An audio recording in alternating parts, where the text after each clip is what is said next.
Wasn't playing football and they wasn't playing hockey or soccer for Diddy to come on stage, pat him on his ass, and then make the statement to people in the world that can't nobody call me Sean but Jay-Z. Now, I don't know what kind of statement, and I can't say, I wish I could say half a homo, but I know I can't say it, but I don't know what kind of half a homo that is. And you trying to say that you're not close to somebody. You coming on stage, patting them on their ass, and then you making a broad statement to the public, can't nobody call me Sean but Sean Carter. And I heard Jay-Z said the same thing about them. But they were so close that they had matching white girls. Let me start this a little differently, because this is the part that genuinely made me stop and rewind. The moment I finished 50 Cent's Diddy documentary on Netflix, something felt off immediately. A major name was missing, and not in a subtle way. Jay-Z wasn't there. No clips, no photos, not even a passing mention. For a documentary that pulled nearly everyone else into the spotlight, that absence was loud. And here's where it gets interesting. According to multiple blind items and behind-the-scenes chatter that's been circulating for months, there was allegedly supposed to be an entire segment in episode 4 focused on Jay-Z. Some insiders even referred to it as the Jay-Z tapes. From what's been claimed, 50 Cent pushed hard to keep that section in, leading to serious back and forth with Netflix and the producers. Real tension. Then, at the very last moment, the entire segment allegedly vanished, like it never existed. Now, I know the obvious question. How would anyone outside Netflix know what got cut? Fair question, but this didn't come out of nowhere. Long before the documentary dropped, there were reports that 50 was clashing with producers because he wanted heavy control over the final edit. At the time, people brushed it off as rumor. Then Gene Deal, Diddy's former bodyguard, came forward in recent interviews and confirmed that there was real tension behind the scenes over what made the final cut. That changed the conversation. It didn't stop there. Just days ago, 50 himself posted on Instagram with the caption, "Yes, I have the footage, lol, go look it up." When 50 uses a laughing emoji like that, it's rarely a joke. It reads more like, "This exists, I've seen it, and you didn't." Look at who did appear in the documentary. J-Lo was mentioned. Biggie's story was revisited. Cassie's experience was front and center. Almost everyone connected to Diddy caught some level of heat, except Jay-Z. Not even a single image. That kind of silence doesn't feel accidental. When someone with immense influence walks away untouched while everyone around them gets pulled into the narrative, people start asking questions. Not because guilt is proven, but because power often shapes what gets shown and what doesn't. That's not conspiracy, that's media reality. Before jumping ahead, there's one thing to be clear about. This isn't about rewriting hip-hop history or making blanket accusations. It's about examining why certain stories stop short and why others don't. Jay-Z and Diddy weren't casual industry acquaintances. They were closely connected for years, both personally and professionally. That's where Gene Deal re-enters the picture. Lately, he's been speaking openly, directly challenging statements made by Jay-Z's legal team and pushing back on the idea that Jay-Z was distant from Diddy's inner circle. Whether people believe him or not, his comments add fuel to an already growing question. If nothing was there, why remove it at all? How does Jay-Z sit down with Gayle King and she not ask him one question about the intersection between him and Aaliyah and Robert Kelly? This is insane that people keep refusing to see what's right there. When Diddy's legal issues escalated, Jay-Z's team quickly put out statements downplaying their relationship, saying they were barely friends. Gene Deal wasn't having it. He publicly pushed back, saying that narrative didn't match reality, and the clip is out there. He explained they weren't casually hanging out, so it raised eyebrows when Diddy got on stage in Atlanta, smacked Jay-Z on the backside, and told the crowd, "Can't nobody call me Sean, but Jay-Z." Here we go. Here's a fun little fact. I actually have verifiable knowledge of all 15 of Mr. Carter's illegitimate children that he hides from the world. That's not normal industry banter. That's a very specific kind of closeness, and Jay-Z didn't push back on it. According to Gene Deal, the familiarity went both ways. He even claimed they joked about having similar taste in women, throwing around lines like, "Yo, how's your skinny white girl doing?" That's not casual conversation. That's insider talk. That's the kind of relationship where people know far more about each other than they'd ever want public. And suddenly, Jay-Z keeping his distance from all this noise makes a lot more sense. This is where things really start to heat up. Remember when Jaguar Wright went on Piers Morgan Uncensored and started naming names, specifically Jay-Z and Diddy? That segment disappeared almost instantly. One minute it was everywhere, the next it was gone. Clips wiped, links broken, discussions erased like they never happened. That level of cleanup doesn't happen by accident. When content vanishes that fast across major platforms, it usually means someone with real influence made a call, and something serious is being protected. We finally gonna have a real conversation about whether or not Rihanna was trafficked Oh. to Def Jam. She was an innocent baby when she came over here. And look She at was her now. 14 going on 15 years old, flown over without parental supervision in a private plane by a man who was supposed to be a producer who auditioned her at 3 a.m. in the fucking morning in a hotel room, auditioning at 3 a.m. in the morning, a 14-year-old girl. With no parental consent. With She no just- parental, nobody. She Well, was Jack- flown. She was flown to another country. She was taken to Def Jam headquarters. She was left in a conference room alone with Sean Carter for nearly 6 hours alone with no parental supervision. Here's how it reportedly unfolded. Jaguar Wright was explaining why so many people in the industry stay silent. She talked about fear, pressure, and what happens when you speak too freely. Then she started naming names. Almost immediately after that, the entire segment disappeared. No explanation, no clarification, no apology, just silence. That kind of power doesn't move unless there's a reason, and it set the stage for what 50 Cent allegedly wanted included in episode 4. According to multiple industry insiders, the first major section focused on long-circulating rumors about Jay-Z's private life. To be clear, these were claims and industry allegations, not court-proven facts, but they were described as explosive enough to make people nervous. Jaguar Wright publicly claimed she had long-standing knowledge of multiple hidden family situations connected to Jay-Z, allegedly handled quietly through legal agreements and strict confidentiality clauses. Again, these were her accusations, not verified findings, but the scope of what she described shocked people. One clip that briefly went viral before vanishing showed Jaguar saying she had verifiable knowledge of multiple children connected to Mr. Carter that the public doesn't know about. She emphasized that her claims were about secrecy, money, and silence, not abuse or harm to minors. That distinction matters, even though it often gets lost online. According to sources familiar with the production, 50 Cent allegedly wanted to support these claims with paperwork, settlement records, legal filings, and other documents that would show how such situations are reportedly handled behind closed doors. Netflix, however, is said to have shut the idea down immediately. Too risky, too many lawyers, too much pressure from powerful teams. When a platform of that size walks away, it's rarely about curiosity, it's about protection. That's why viewers never heard this material directly, and it didn't stop there. Another Section 50 reportedly wanted to include focused on alleged patterns of exploitation within the music industry. Not criminal accusations, but claims involving control, pressure, and manipulation of young talent. Multiple sources were allegedly prepared to speak on camera. That entire thread was cut before it ever aired, every second of it. Episode 4 was reportedly meant to go much further, but Netflix ultimately pulled the plug. What follows is what insiders say was originally planned before the edits came down hard. One of the most controversial topics reportedly centered on Rihanna and her early rise in the industry. Not rumors pulled from nowhere, but a timeline Rihanna herself has discussed publicly. The question wasn't her talent, it was how fast everything happened and how young she was at the time. Rihanna was living in Barbados when she was just 16 years old. She met producer Evan Rogers, who believed in her talent and offered to help develop her career. Shortly after, she was flown to the United States. No long build-up, no gradual transition, just straight onto a private plane. Rihanna has spoken openly about being young, far from home, and suddenly surrounded by strangers in a new country. She eventually arrived in New York, where she met Jay-Z, who was the head of Def Jam at the time. Everything that followed happened fast, almost shockingly fast, and according to insiders, that speed and the power dynamics behind it was exactly what Episode 4 was supposed to examine before it was erased. After I found out what actually happened to Aaliyah, there was no way I could stay. Oh my God. And then I started doing my research and I started talking to other victims. I should have never signed that non-disclosure agreement, but I did. I took the blood oath, and so did my first husband. Whoa. And I left. That's why it ain't never been right since, because you Exactly. left it. You don't leave Exactly. anything like that. I did.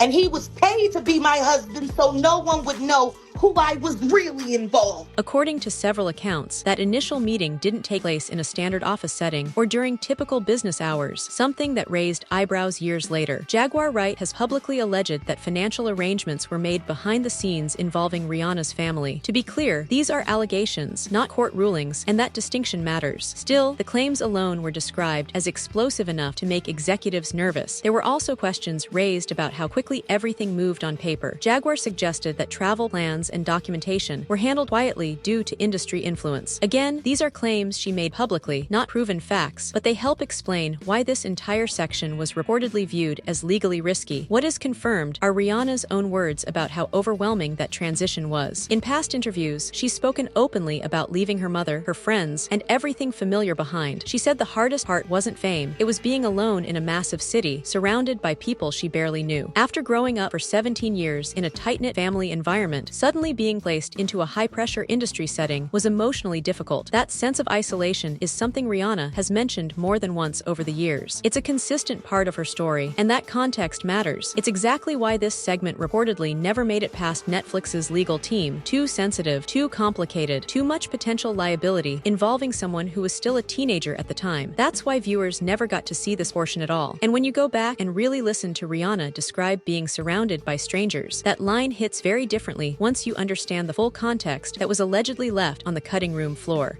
Last question. I asked you to do this earlier, but I just want you to do it even more, go detailed. What do you predict will happen next in the future? You know, it's like you see it before it happens. Kathy White's true killer is going to be unveiled, and it's not a man.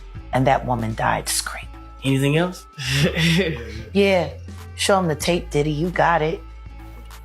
Oh, man, That might buy you a little time. You should probably stop looking for plastic surgeons. man. Looking for a new life, new face. We gonna hang you high. Jay-Z too, Beyonce too, and we gonna round up all the See, I love a good gay man. I just can't stand him. And that's what it is. Would that be? You wanna know what's gonna happen next? Yeah.